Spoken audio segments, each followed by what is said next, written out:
Hello प्यारे बच्चों, कैसे हैं आप सब। उम्मीद करता हूं आप लोग बहुत अच्छे होंगे, तंदुरुस्त होंगे और सुरक्षित होंगे। तो आज हम बात करने वाले हैं विज्ञान के पाठ 10 जिसका टाइटल है चुंबकों द्वारा मनोरंजन के अभ्यास के प्रश्नोत्तरों के बारे में। ये प्रश्नोत्तर बहुत ही महत्वपूर्ण है और जितने भी आपके अभ्यास के प्रश्नोत्तर है बेटा वो एग्जाम की दृष्टि से तो बहुत जरूरी होते हैं, क्योंकि ज्यादातर टीचर यहां से तो क्वेश्चन देते ही देते हैं, साथ ही कुछ एक्स्ट्रा क्वेश्चंस भी देते हैं और वो क्वेश्चन बेटा आप लोगों को टीचर आपकी क्लास में बता ही देते हैं, लेकिन हम कई बार ध्यान नहीं देते हैं और जिसकी वजह से मार्क्स हमारे आ जाते हैं कम। तो मैं आप लोगों को सजेस्ट करूंगा कि चैनल के साथ मेरे बने रहिए, क्योंकि आने वाली वीडियोस में मैं आप लोगों से कुछ एक्स्ट्रा क्वेश्चंस को भी शेयर करूंगा, जिससे कि बेटा आपको इन चैप्टर्स से रिलेटेड जितने भी क्वेश्चंस हो सकते हैं, बन सकते हैं, वो सभी आते हों और आपके मार्क्स आए मस्त तगड़े तगड़े वाले। तो चलिए पढ़ते हैं इस क्वेश्चन को और फिर इसके उत्तर को भी देते हैं। तो क्वेश्चन नंबर 1 है, यानी प्रश्न संख्या 1, रिक्त स्थानों की हमें पूर्ति करनी है। हम बिल्कुल कर सकते हैं, क्योंकि हमने तो पाठ बहुत अच्छी तरीके से पढ़ा है। इससे पहले मैंने 2 वीडियोस आप लोगों को प्रोवाइड कर चुका हूं, जिसमें मैंने आप लोगों को डिटेल में एक्सप्लेनेशन दी थी बेटा। उसके बाद जो सेकंड वीडियो थी उसके अंदर मैंने आप लोगों का रिवीजन करवाया था। तो आज हम उसी रिवीजन और एक्सप्लेनेशन वाले चैप्टर के बिहाफ पर कुछ क्वेश्चंस के सॉल्यूशन ढूंढेंगे और उम्मीद करता हूं कि आप इनके उत्तर खुद भी दे पा रहे होंगे। तो चलिए पहले प्रश्न का उत्तर देखते हैं। कृत्रिम चुंबक विभिन्न आकारों में बनाए जाते हैं। कैसे कैसे आकारों में बेटा? छड़ के आकार में, नाल के आकार में, घोड़े के नाल के आकार में, उसके बाद बेटा डंबल के आकार में, है ना, सर्कुलर रिंग के आकार में, त्रिभुज आकार में, किसी भी तरीके का बना सकते हो। तो इसमें लिखा है छड़, नाल और बेलनाकार। दूसरा है इसमें ख भाग, जो पदार्थ चुंबक की ओर आकर्षित होते हैं वो डैश कहलाते हैं। उन्हें बेटा हम चुंबकीय पदार्थ कहते हैं।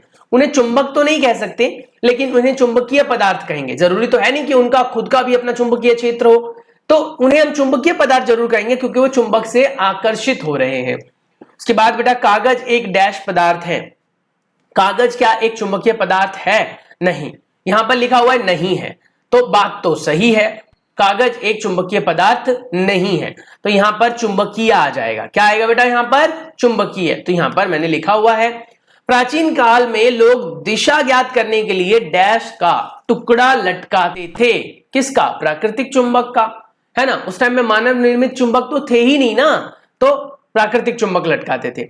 चुंबक के सदैव डैश ध्रुव होते हैं। कितने होते हैं बेटा? 2 ध्रुव होते हैं, जिसे आप नॉर्थ यानी उत्तरी और साउथ यानी दक्षिणी ध्रुव कहते हैं। तो 2 ध्रुव होते ही होते हैं, चाहे चुंबक कितना भी छोटा हो, चाहे चुंबक कितना भी बड़ा हो। चलिए अब इसका आंसर आप लोग ना कमेंट करके बताएंगे। मैंने आंसर दिखाया नहीं है, हाइड कर रखा है, तो इसका आंसर आप लोग मुझे कमेंट करके बताएंगे। कमेंट सेक्शन अगर ऑन है तो, नहीं है तो बेटा मुझे आप व्हाट्सअप कर देंगे।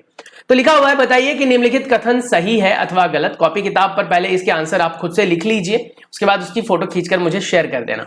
तो कह रहा है बेलनाकार चुंबक में केवल एक ध्रुव होता है। क्या ये बात सही है? नहीं भैया, गलत है, क्योंकि कोई भी चुंबक हो हमेशा उसके 2 ध्रुव तो होंगे ही होंगे।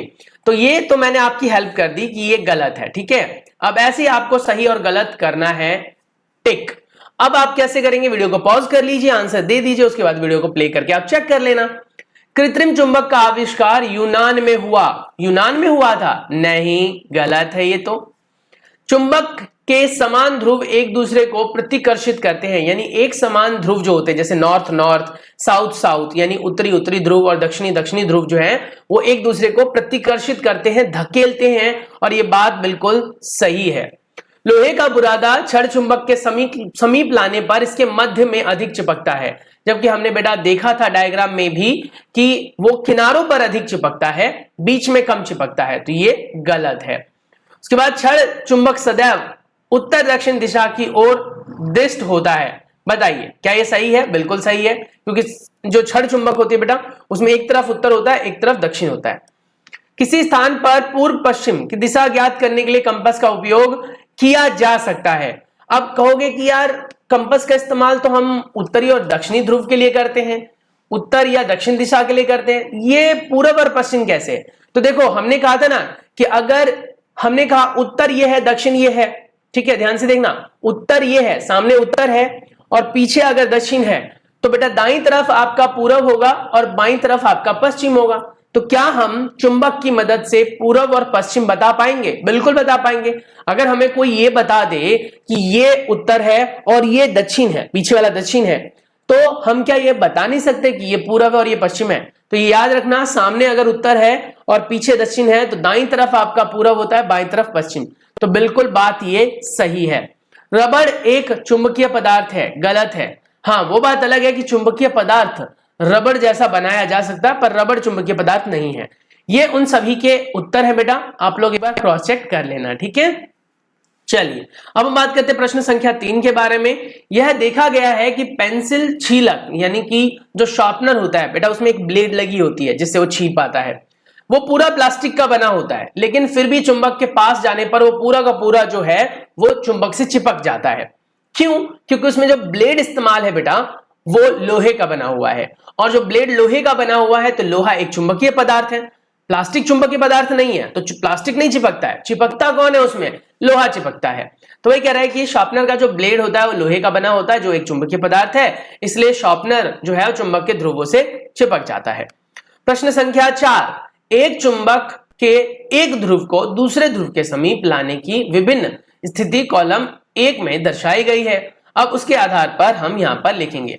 तो हमने बेटा ऐसा एक डायग्राम भी पढ़ा था अपने पाठ में, देखा था मतलब, और उसमें हमने डिस्कस किया था, कार वाला था वो, है ना, याद है कहां गया, एरा। तो अब हमने क्या पढ़ा था कि जब एक जैसे ध्रुव होते हैं, जैसे यहां पर था नॉर्थ और नॉर्थ, तो वो एक दूसरे को प्रतिकर्षित करेंगे, दूर धकेलेंगे, है ना। और वहीं पर अगर दो अलग अलग हैं, जैसे ये साउथ है बेटा, ये नॉर्थ है, तो एक दूसरे को आकर्षित करेंगे। यानी एक समान ध्रुव प्रतिकर्षित करते हैं, विपरीत ध्रुव एक दूसरे को आकर्षित करते हैं। तो ये बात हमेशा याद रखनी है बेटा, इसी आधार पर इस प्रश्न का हमें उत्तर देना है। तो यहां पर नॉर्थ और नॉर्थ ध्रुव है, नॉर्थ और नॉर्थ दोनों के दोनों जो है वो एक समान है, ये भी नॉर्थ है और वो भी नॉर्थ है। तो इसका मतलब यहां पर क्या होगा? प्रतिकर्षण होगा। क्या होगा बेटा? प्रतिकर्षण। आप लिख लेना सुंदर सुंदर राइटिंग में, ठीक है, प्रतिकर्षण होगा यहां पर। ओके, उसके बाद क्या रहेगा कि नॉर्थ के साथ क्या डाला जाए या कौन सा ध्रुव दूसरा होना चाहिए कि आकर्षण हो? तो भैया वो विपरीत होना चाहिए, तो साउथ होगा। ऐसे ही कह रहे हैं क्या कि साउथ और नॉर्थ अगर हो तो क्या होगा?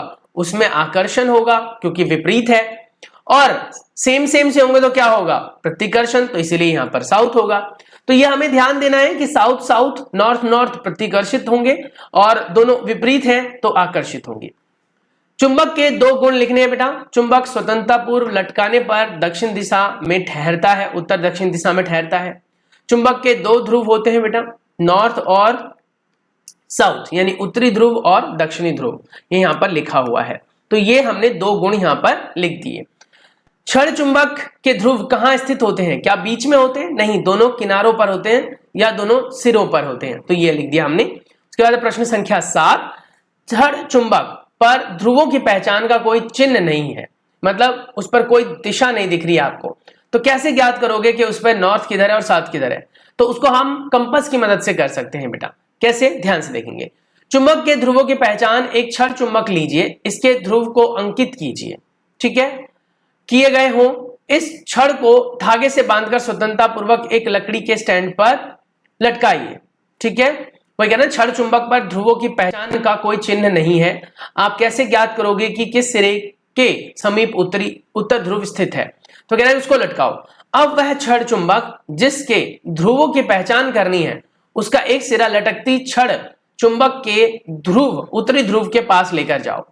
यदि लटकती छड़ प्रतिकर्षित होती है तो समझ जाओ।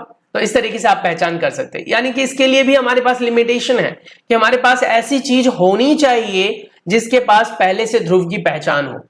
तो या तो वो तरीका है, या तो बेटा कंपास से भी कर सकते हो। आप कंपास को पास लेकर जाओगे तो कंपास पे हमने पढ़ा था ना, जो नॉर्थ वाला ध्रुव होता है वो लाल कलर का होता है। तो बस नॉर्थ वाले ध्रुव को आप अपने दिए हुए चुंबक के पास लेकर जाओ, और जिधर की तरफ वो अट्रैक्ट होगा यानी कि चिपकने की कोशिश करेगा, वो आपका क्या होगा? साउथ हो जाएगा। क्योंकि विपरीत वाले जो हैं, मैं ये कहना चाह रहा हूं कि जैसे मान लो ये मेरा मैग्नेट है और इसके ऊपर कोई ध्रुव नहीं दिखाया गया है, किधर नॉर्थ है किधर साउथ है, तो मेरे पास ये कंपास है और कंपास में मैंने बेटा बीच में ऐसे करके ये निडल होती है। अब इसमें एक तरफ तो नॉर्थ होता है ना और एक तरफ साउथ होता है। तो मैं लेकर गया तो मैंने देखा कि ये जो नॉर्थ है, नॉर्थ मुझे दिखता है। नॉर्थ कैसा होता है? उसमें लाल कलर का पेंट किया होता है। तो वो कहीं ना कहीं इस पर अट्रैक्ट हो रहा है, इस पर नहीं हो रहा है। तो इसका मतलब ये साउथ है और ये क्या है? नॉर्थ है। तभी तो अट्रैक्ट हो रहा है, विपरीत ध्रुव आपस में चिपकते हैं। उसके बाद है प्रश्न संख्या 8। और हाँ, ये बता दूं बेटा कि प्रश्न ये बड़े बड़े हैं, 3 नंबर में ही आते हैं, इसलिए इसे छोटा करने की कोशिश मत करना। बाकी से पढ़ लो, समझ लो, आप अपने हिसाब से लिख सकते हो। अब कह रहे कि आपको लोहे की पत्ती दी गई है, आप इसे चुंबक में कैसे बदलेंगे। हमने पढ़ा था ना बेटा कि लोहे की पत्ती दी गई है, उसके ऊपर हम क्या करेंगे, एक सिरे से चुंबक को रगड़ना शुरू करेंगे, फिर दूसरे सिरे से रगड़ना शुरू करेंगे विपरीत, और इस तरीके से हमें 30-40 बार ऐसे ही रगड़ना है। और जब 30-40 बार रगड़ देंगे तो हमारा जो वो लोहे की पत्ती है बेटा, वो भी चुंबक में बदल जाएगा। अब कैसे चेक करोगे कि वो चुंबक बन गया, तो आपके पास स्टेपलर का पिन होगा, ऑल पिन होगा, मम्मी के साड़ी वाला पिन होगा, उसको आप उस पत्ती के पास लेकर जाओ, वो पत्ती से चिपक जाएगा। इसका मतलब हमारा जो वो दिया गया लोहे की पत्ती हमारी जो है वो अट्रैक्ट हो रही है उससे, और इसका मतलब वो चुंबक बन चुका है। यही सारी बात यहाँ पर लिखी हुई है बेटा, आप इसका स्क्रीनशॉट ले सकते हो और फिर अपनी कॉपी में लिख सकते हो। उसके बाद है प्रश्न संख्या 9। दिशा निर्धारण में कंपास का किस प्रकार प्रयोग किया जाता है। कुछ नहीं भाई, कंपास एक डायल की तरह होता है और उसमें दिशा लिखी होती है, नॉर्थ साउथ ईस्ट वेस्ट लिखा होता है पहले से। वो बात अलग है कि उसके बीच में एक सुई जैसी संरचना होती है, निडल होती है, जिसमें एक तरफ लाल कलर का रंग किया होता है जो नॉर्थ यानी उत्तरी ध्रुव को दिखाता है, और दूसरा साउथ। अब हमारे अर्थ का भी खुद का मैग्नेटिक फील्ड होता है, उससे वो अट्रैक्ट होता है, जिसकी वजह से वो घूम जाता है और हमें उत्तर और दक्षिणी दिशा को बताने में हेल्प करता है, और उसके आधार पर फिर हम उसका ईस्ट और वेस्ट देख लेते हैं, उसमें ही होता है वो भी। अब आता है हमारे पास अगला प्रश्न, प्रश्न संख्या 10, बहुत ही महत्वपूर्ण लेकिन बहुत ही सिंपल। पानी के टब में तैरती एक खिलौना नाव के समीप विभिन्न वस्तुओं से एक चुंबक लगाया गया, ठीक है, लाया गया, चुंबक लाया गया। प्रत्येक स्थिति में प्रेक्षित प्रभाव जो है वो यहां पर लिखे गए हैं। आपको कॉलम 1 से बेटा कॉलम 2 को मिलाना है।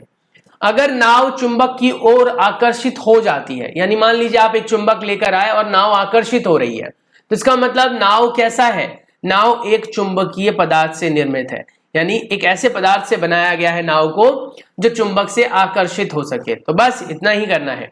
उसके बाद नाव चुंबक से प्रभावित नहीं होती, नहीं प्रभावित होगी तो वो एक अचुंबकीय पदार्थ से बनी होगी, यानी कि प्लास्टिक से या फिर रबड़ से, किसी भी चीज से, तो वो इससे बनी होगी। उसके बाद कह रहा है कि नाव बिना दिशा बदले तैरती है।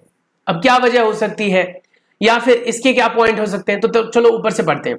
यदि चुंबक का उत्तरी ध्रुव, अब आपने जो चुंबक लिया उसका उत्तरी ध्रुव नाव के अग्रभाग के समीप लाया जाता है, तो नाव चुंबक के समीप आती है। तो नाव चुंबक के समीप आती है, इसका मतलब क्या है, नाव में चुंबक लगा है और उसका कौन सा भाग लाया जाता है, देखो उत्तरी ध्रुव लाया जाता है, तो नाव का कौन सा भाग लाया गया होगा, दक्षिणी ध्रुव। तो इसमें देखो दक्षिणी ध्रुव वाला कहां उत्तर है, ये रहा, तो इसको आप ऐसे मिला दोगे, दक्षिणी ध्रुव।